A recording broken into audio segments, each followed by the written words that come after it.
Década de los 2000. Fue una locura. Fue uno detrás de otro. Años que muchos recuerdan por un nombre, no por un número. María fue lo peor que podía pasar. Ike fue uno de los huracanes más grandes. Si pienso en un huracán, sin duda es en Katrina. Décadas de huracanes incesantes. Hasta donde llegaba la vista, solo había devastación. Los trópicos eran sencillamente dinamita. Pero ¿cuál encabeza la lista de los peores huracanes de los años 2000? Top 10 clima extremo, huracanes. Los huracanes son las tormentas más potentes del planeta.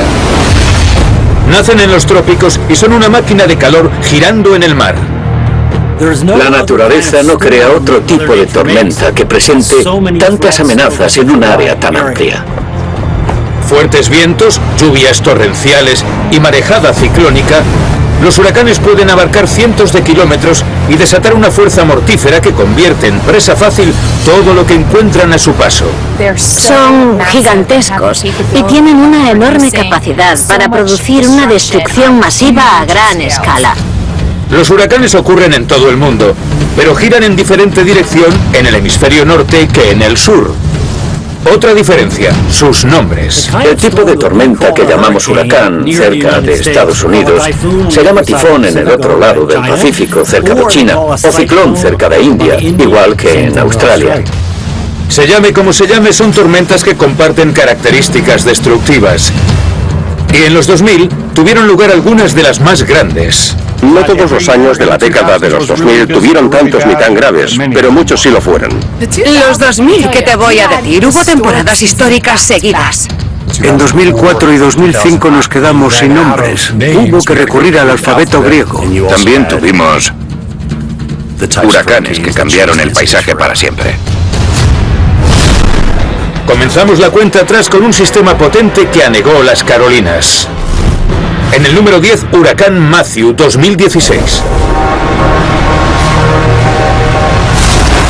Fue bastante aterrador porque no se suele ver una tormenta de categoría 5. 29 de septiembre de 2016. Matthew se convirtió en un huracán de categoría 1 frente a la costa de Venezuela.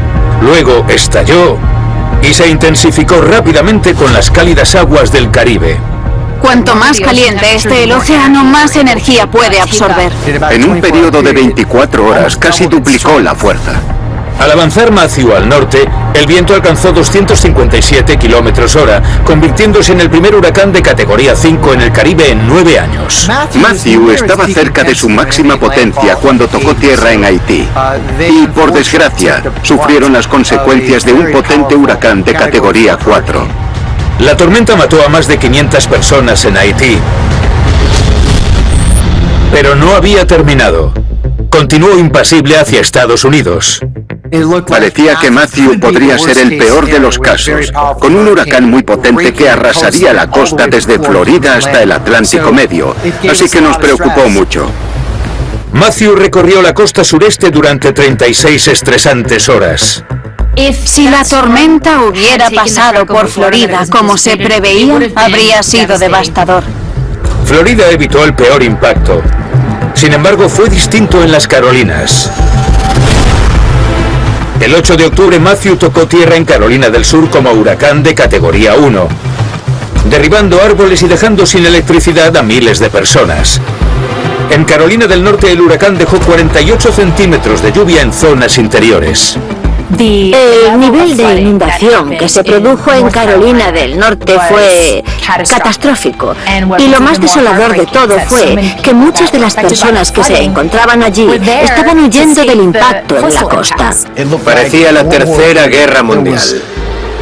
Los puentes habían desaparecido, todo estaba inundado, había medio metro de agua. No he visto nada igual en toda mi vida. En Hope Mills, en Carolina del Norte, Cuevas Hart lanzó su dron y grabó parte de la destrucción. Enseguida supo que sus imágenes serían útiles.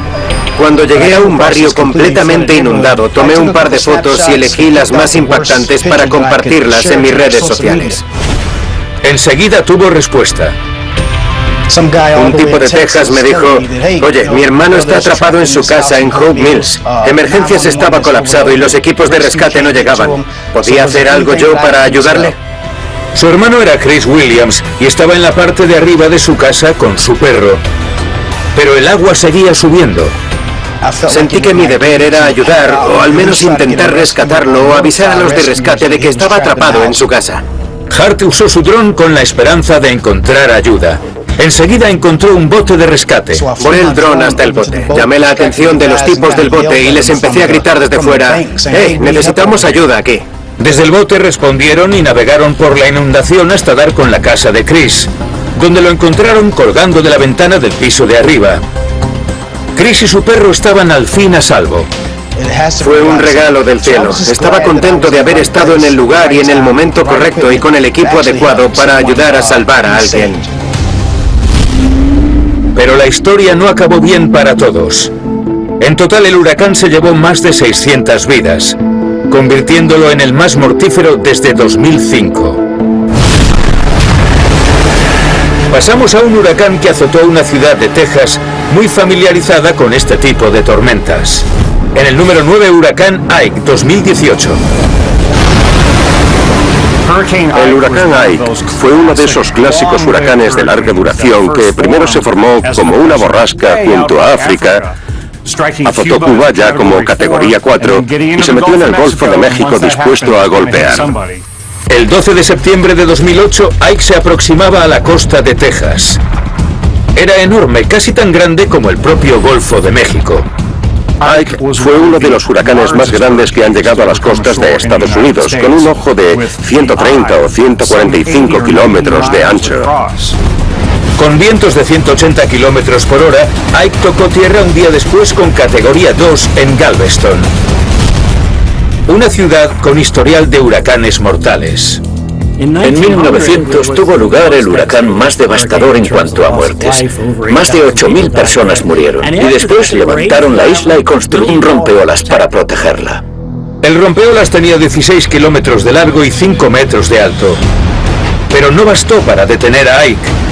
El fotógrafo de tormentas Jim Edds estaba en Galveston documentando el huracán. La marejada ciclónica del huracán Ike era aterradora, porque veías la potencia de las olas. La marejada ciclónica del huracán Ike era aterradora, porque veías la potencia de las olas chocando contra el rompeolas. En un momento dado, había un par de ciclistas y cuando golpeó una ola los tiró de las bicis. Nunca he grabado nada como el huracán Ike. Algunos edificios soportaron hasta 2 metros de agua, pero Galveston consiguió librarse. Lo peor de Ike apuntaba a 30 kilómetros al norte de la ciudad. La península Bolívar es muy llana.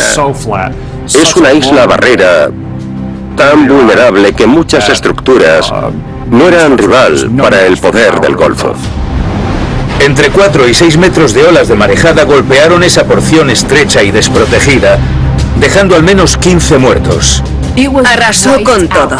Quedó solo una sola casa en pie. Nada más. Decían, pero solo era de categoría 2, pero era una super tormenta de categoría 2. Las grandes tormentas provocan grandes marejadas. La marejada fue responsable de 30.000 millones de dólares en daños, de una tormenta que mata al menos a 113 personas en Estados Unidos. Bienvenidos de nuevo a los 10 peores huracanes de los 2000.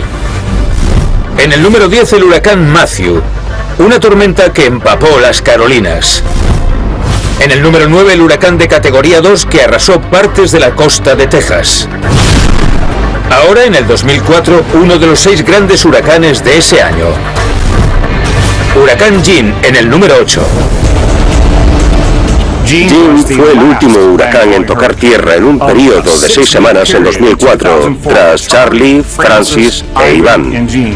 Fue una de las secuencias de huracanes que más veces tocaron tierra en la historia de Estados Unidos. Jeanne pasó por Puerto Rico como una tormenta tropical y luego tocó tierra en la República Dominicana como huracán de categoría 1, desatando vientos dañinos y lluvias torrenciales. Pero Jeanne solo había empezado. Un frente de altas presiones mantuvo la tormenta en los trópicos. Se situó al norte de Haití y esa lentitud impidió que las lluvias del sur cayeran sobre el pueblo haitiano. Llovió en Haití durante 30 horas, provocando enormes corrimientos de tierra y matando a más de 3.000 haitianos. Jeanne fue uno de los huracanes del Océano Atlántico más letales de nuestros tiempos. No fue el centro de circulación donde se produjeron las lluvias en Haití, pero sí fue el centro de devastación. Jeanne recobró fuerza 2 días después y vagó sobre el mar durante una semana. Después tomó un camino inesperado. No se suelen ver sistemas tropicales girar en bucle como se vio con Jeanne. Después de pensar que Jeanne quizás se estaba retirando hacia el mar, como algunas pautas pronosticaban, Jeanne giró y finalmente tocó tierra como huracán de categoría 3 cerca de Stuart, Florida. Los vientos se estimaron en 190 kilómetros por hora. La meteoróloga alemana Stephanie Abrams informó en directo desde Port St. Lucie y vivió la parte delantera y trasera del ojo devastador de Jeanne. Hubo mucha más destrucción con la segunda pared del ojo, porque todo se había aflojado con la primera pared. Los semáforos estaban en el suelo. Jeanne atravesó el centro de Florida y continuó hacia el norte por Georgia, las Carolinas y Virginia, dejando lluvias torrenciales. Al final, Jeanne dejó tras de sí unos 7.500 millones de dólares de daños en Estados Unidos. Mientras que los trópicos no perdonaron en 2004, 2012 estuvo marcado por un monstruo que azotó el noreste de Estados Unidos. En el número 7, el huracán Sandy, 2012. El huracán Sandy comenzó como el típico huracán tropical de octubre, formándose en el Caribe, donde el agua sigue caliente, y las condiciones favorecen los huracanes. Cobró fuerza y se desplazó hacia el norte, como lo suelen hacer en octubre, pero entonces todo fue diferente. Meteorológicamente llega el mes de octubre y, santo cielo, empiezan a pasar cosas raras. La mañana del 29 de octubre, Sandy se topó con un patrón de bloqueo como un muro en la atmósfera. Y terminamos con esta tormenta híbrida que consistía en un huracán en el centro, pero rodeado por un sistema del noroeste, que acabó siendo una circulación monstruosa. Al sureste de Nueva Jersey, Sandy volvió a intensificarse hasta convertirse en categoría 2. Ahora era un gigante con un campo de vientos que se extendía más de 1.600 kilómetros. Entonces hizo un movimiento inusual y peligroso. Sandy llegó al norte y giró literalmente a la izquierda. Quiero decir, imagina una señal de stop. Pones el intermitente de la izquierda y haces un giro de 90 grados. Eso es lo que Sandy hizo. Con este giro cerrado a la izquierda, Sandy perdió parte de su potencia tropical y según se acercaba a la costa de Jersey, empezó a tomar la forma de una supertormenta. Supertormenta no era un término técnico, era un término descriptivo para evitar llamarla por su nombre correcto, que era Ciclón Posttropical Sandy. Pero no creo que sonara muy peligroso. No queríamos que nadie pensara que la tormenta había terminado, porque se había transformado en ese otro tipo de fenómeno meteorológico. El enorme tamaño de Sandy llevó a la devastación extrema en el noreste. Dios mío, el viento es una locura. Sandy era un monstruo de viento. Era como una espiral de destrucción enorme. Hubo tremendas inundaciones por la marejada ciclónica en la costa de Nueva Jersey, que se vieron amplificadas por olas devastadoras que arrasaron viviendas en las playas. La marejada ciclónica de Sandy fue tan notable que incluso inundó las estaciones de metro de Manhattan. 11 millones de personas se quedaron sin servicio. Los barrios se quedaron a oscuras y se produjeron grandes incendios en Long Island. Las infraestructuras empezaron a fallar, las tuberías de gas también, se produjeron más incendios. Realmente puede producirse el caos en un periodo muy corto de tiempo. Y es lo que pasó. Sandy finalmente se disipó el 2 de noviembre, pero increíblemente no antes de que intensas ventiscas descargasen metros de nieve sobre el oeste de Virginia y los Apalaches.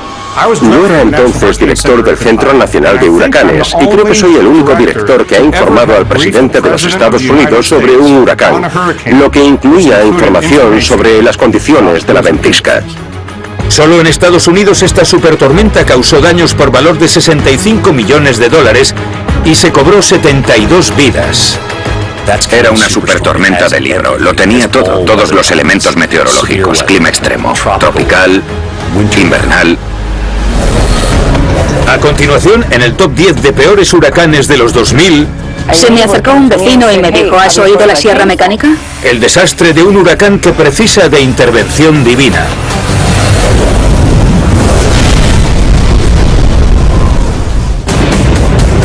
De nuevo, bienvenidos a los 10 peores huracanes de los 2000.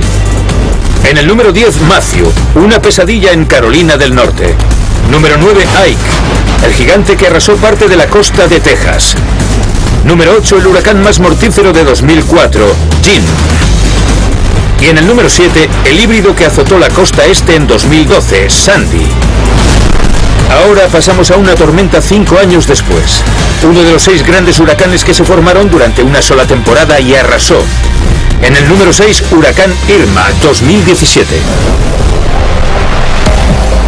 El huracán Irma fue uno de esos huracanes caboverdianos que se forman en el Atlántico, cerca de la isla de Cabo Verde, y viajan por el Atlántico tropical. 5 de septiembre de 2017. Irma se intensificó rápidamente, pasando de huracán de categoría 4 a categoría 5, mientras se dirigía hacia las islas de Sotavento. Vimos a Irma intensificarse hasta llegar a los 200 kilómetros por hora, la tormenta más fuerte registrada en esa parte de la cuenca del Atlántico, por lo que fue un sistema importante. Un día después, Irma arrasó la isla de Barbuda con una potente categoría 5. La mayoría de los residentes ya habían sido evacuados, y con razón. No habíamos visto ninguna isla del Caribe destruida hasta el punto de que no se pudiera vivir en ella.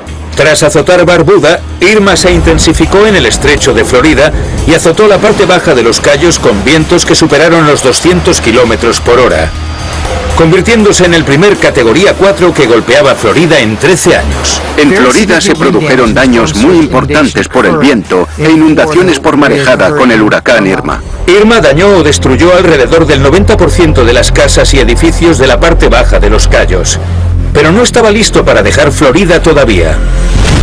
Ahora, con categoría 3, tocó tierra por segunda vez en Estados Unidos cerca de Marco Island, Florida.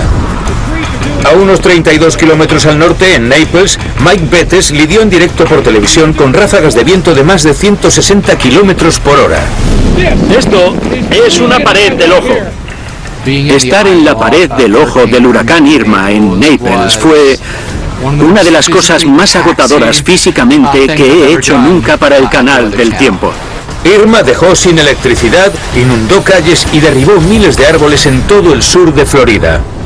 Fue aterrador para nosotras. La mayoría nunca habíamos vivido un huracán.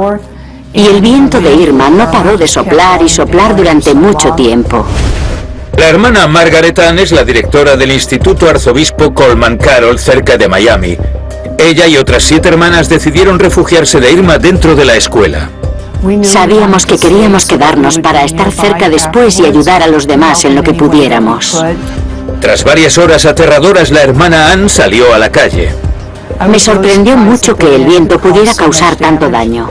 Los techos, los árboles, muchos árboles enormes cayeron y vi a uno de nuestros vecinos tratando de salir de la zona. Se salió de la carretera resbalando en el barro y casi golpeó la pared, así que tuvimos que despejar esa calle. Sorprendentemente, y con el agobiante calor de Florida, no llamó a emergencias.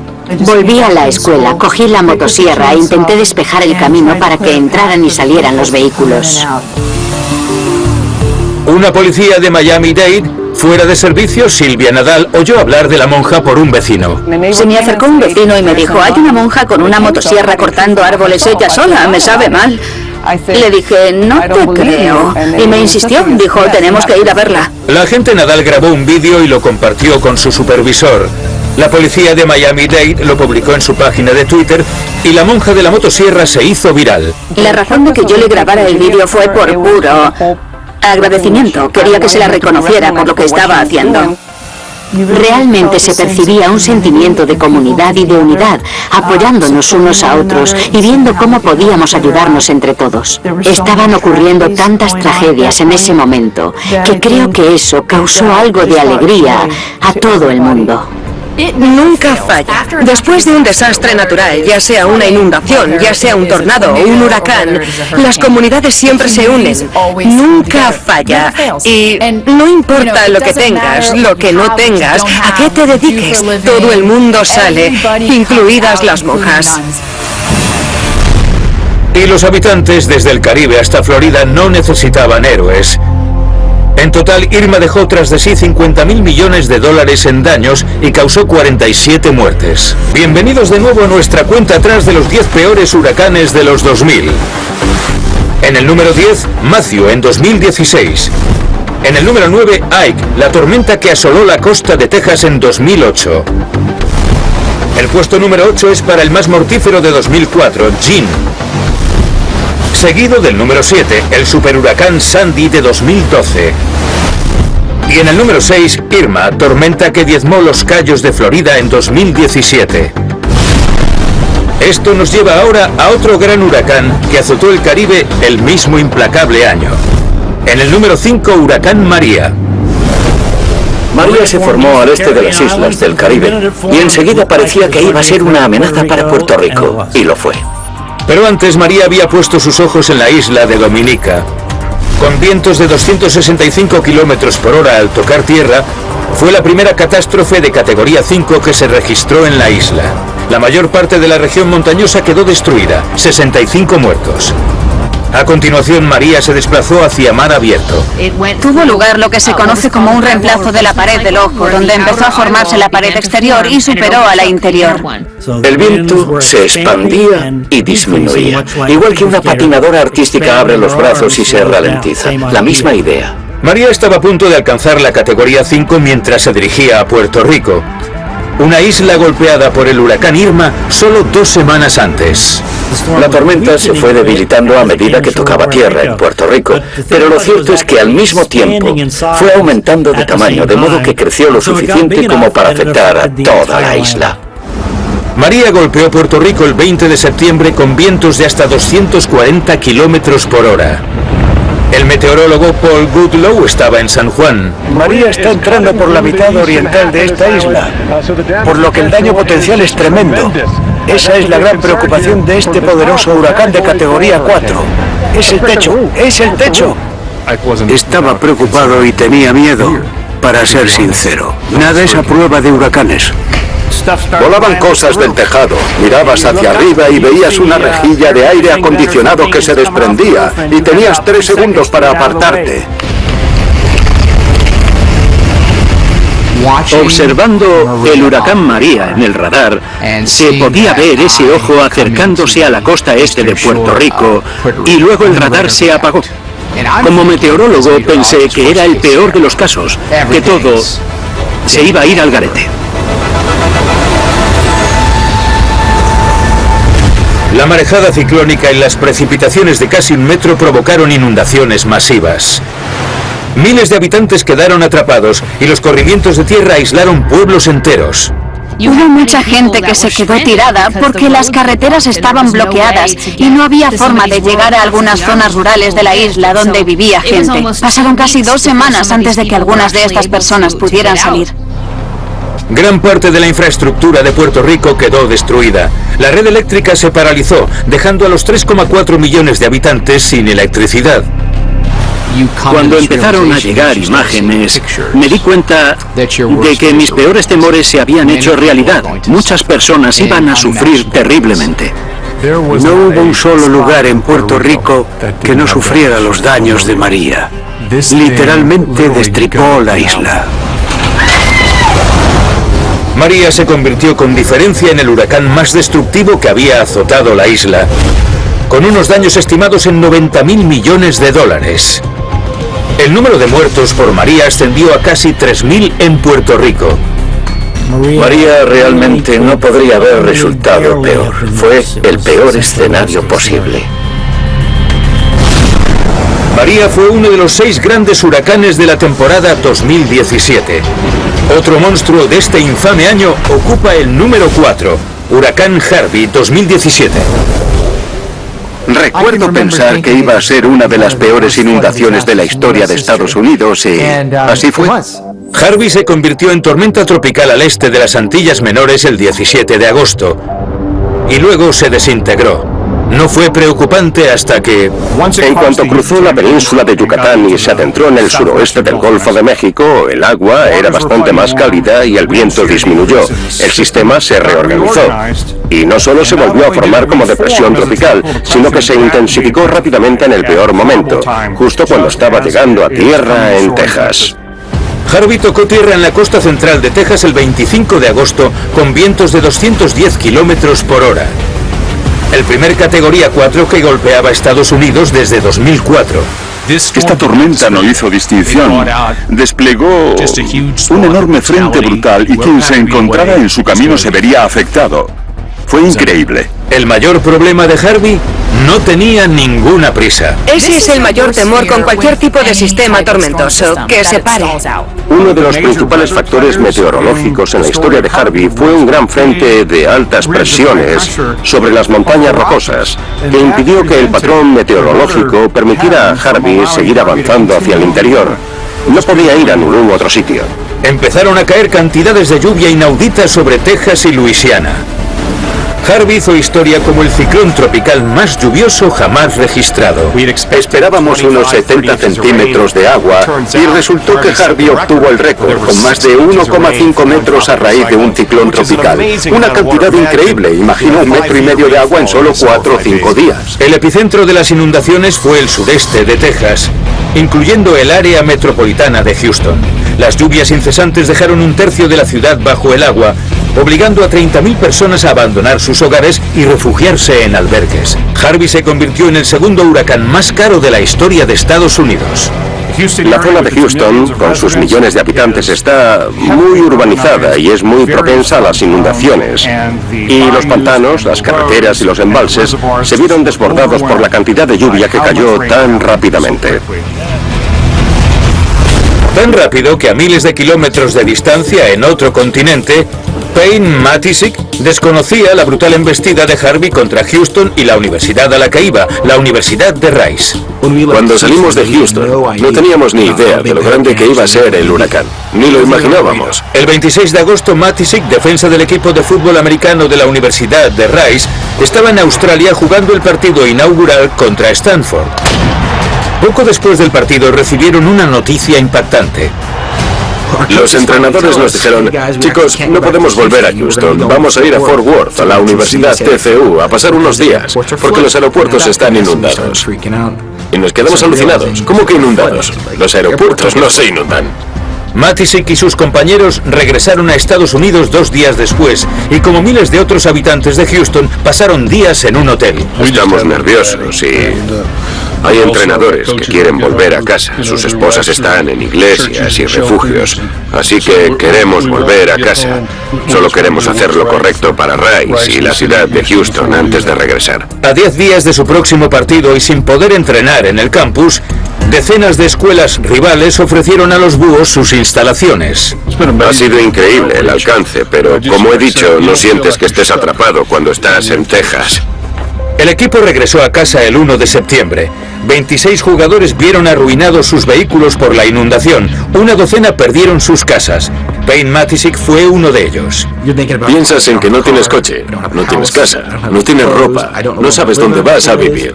Matisic y algunos de sus compañeros dieron tumbos durante semanas apoyándose en los vecinos de Rice. En ese momento ves quién es realmente de la familia. Personas que no esperaba me ofrecieron quedarme en su sofá o hacerme un dormitorio improvisado. Me ofrecieron un lugar donde quedarme. Estoy muy agradecido. Entre pérdidas personales y la preparación para su próximo partido, el equipo tenía como prioridad ayudar a limpiar tras Harvey. Lo íbamos retirando todo como podíamos. Lo hacíamos por Houston, por amor a Houston, y fue increíble. Los búhos jugaron su primer partido en casa el 23 de septiembre, casi un mes después de que Harvey tocase tierra. El equipo recaudó miles de dólares en donaciones para ayudas a la reconstrucción.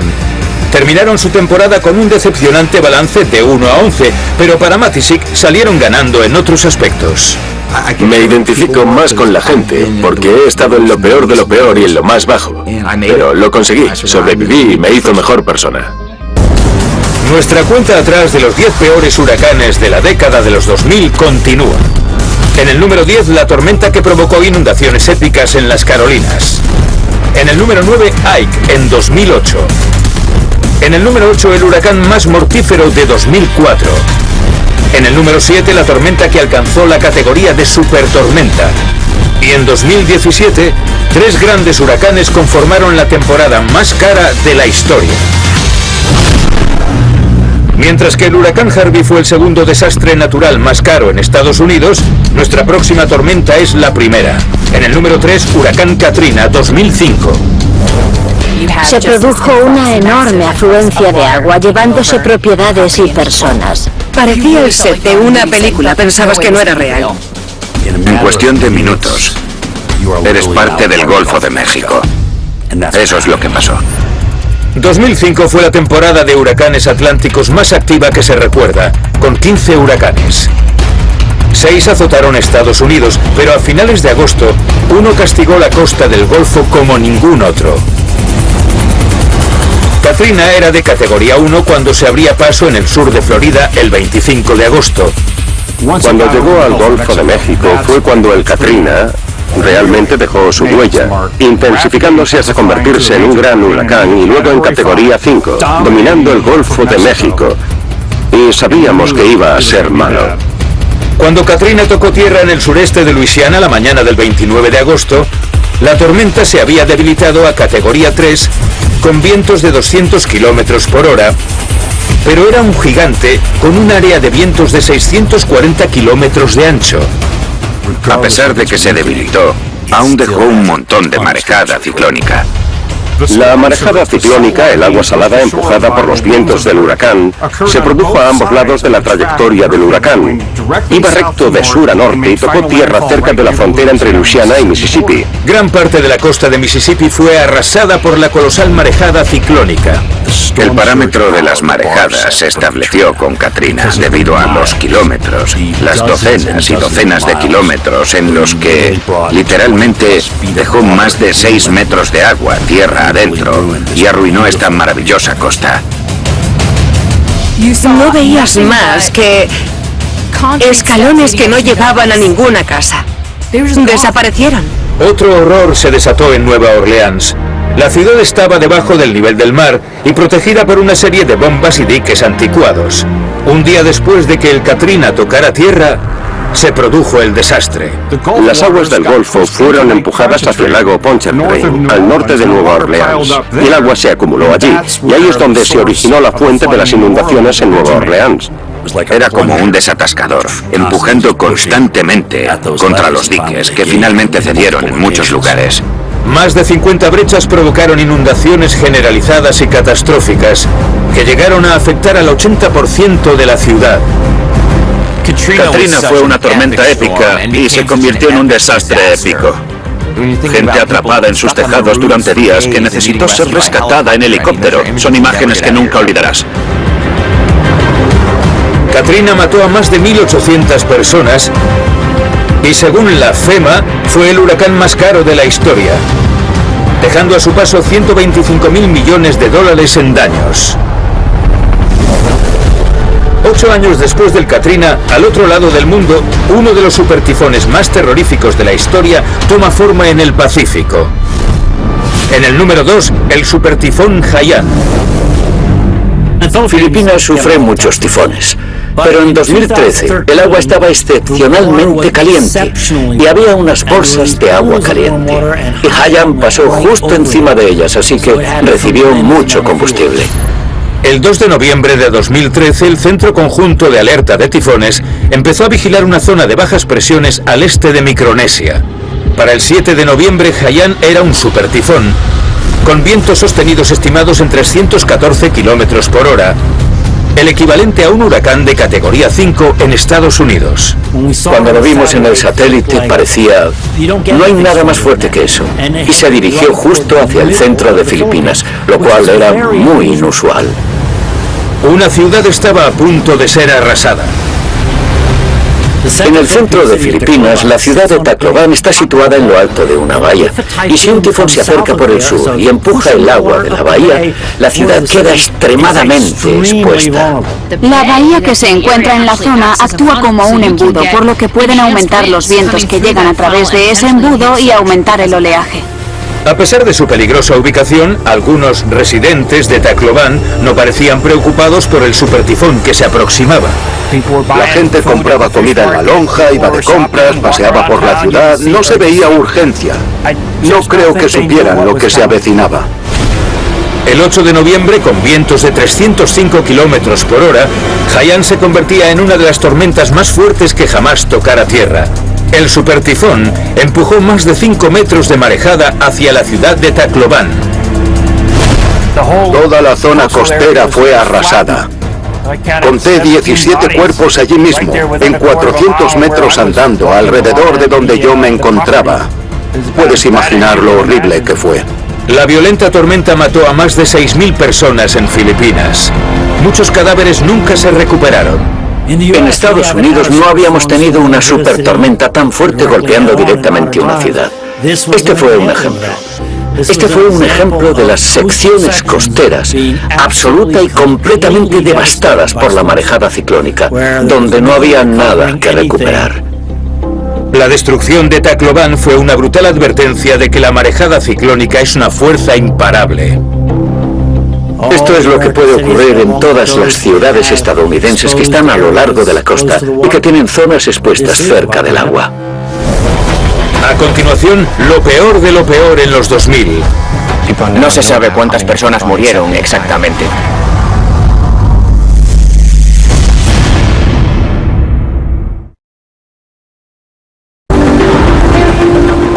Bienvenidos de nuevo al top 10 de los peores huracanes de los 2000. Ya hemos visto la paliza que Matthew y Sandy propinaron a la costa este, Ike, el terror de Texas en 2008 y Jean en 2004. Harvey, Irma y María hicieron mella en 2017.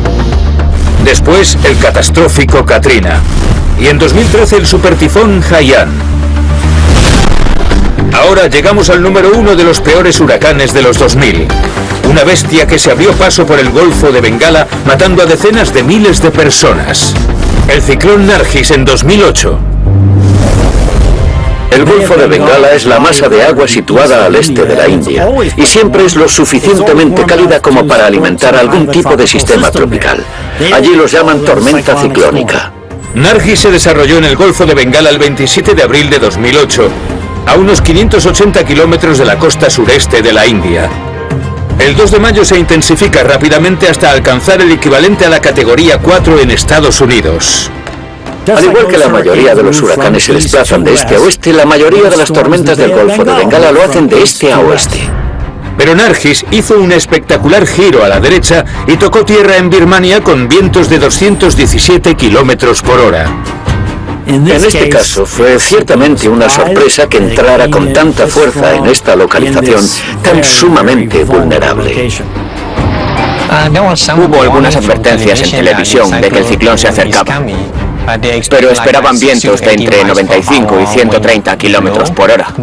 Y como no teníamos ninguna experiencia previa con este tipo de gran ciclón, no fuimos para nada conscientes.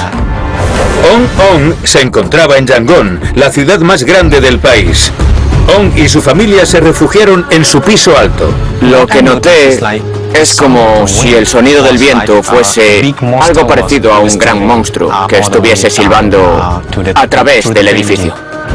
Nargis dejó sin electricidad y derribó árboles en Yangon, pero no fue nada comparado con la región del Delta, al sur, donde el ciclón asesino llegó a tierra empujando un muro de agua de hasta 5 metros de altura. Golpeó en el peor lugar posible para las decenas de miles de personas que trabajaban y vivían en ese delta, un delta muy llano. El delta apenas se eleva sobre el nivel del mar y es una de las mayores regiones productoras de arroz del mundo. Las carreteras estaban sin asfaltar y los habitantes vivían en chozas de bambú y madera. Es un lugar pobre. Las casas no estaban construidas de ninguna manera para soportar los vientos y la marejada ciclónica que experimentaron. Ong enseguida vería la desesperación de cerca. partió con el grupo de ayuda Médicos Sin Fronteras para socorrer a la zona devastada. Cuando llegué allí para 2 o 3 semanas, había incluso cadáveres de hombres, mujeres, niños o animales como vacas o búfalos. Estaban todavía flotando en el río después de 2, 3 o 4 semanas. No se sabe cuántas personas murieron exactamente. En 2016, Ong abandonó su devastado país. Ahora asiste a la universidad en Estados Unidos y estudia salud pública, pero no olvida el horror que asoló su patria en 2008. Nunca podrás hacer que vuelvan tu familia y amigos que murieron en el ciclón. Así que no creo que se recupere al 100%. Se calcula que Nargis mata al menos a 138.000 personas, lo que lo convierte en uno de los ciclones tropicales más mortíferos de la historia. Nargis fue la tormenta más devastadora de los 2000 por su número de víctimas. Fue una tormenta de categoría 4, así que no cabe duda de que los vientos causaron daños considerables. Pero muchas personas murieron a causa de la marejada ciclónica, la enorme vulnerabilidad de la zona afectada, por la distancia que penetró tierra adentro y el hecho de que se tratara de una zona tan poblada. Y hasta aquí nuestro recuento de los 10 peores huracanes de los 2000. Casi 2 décadas de destrucción a escala mundial, agitadas por los récords de tormentas monstruosas batidos en el nuevo milenio.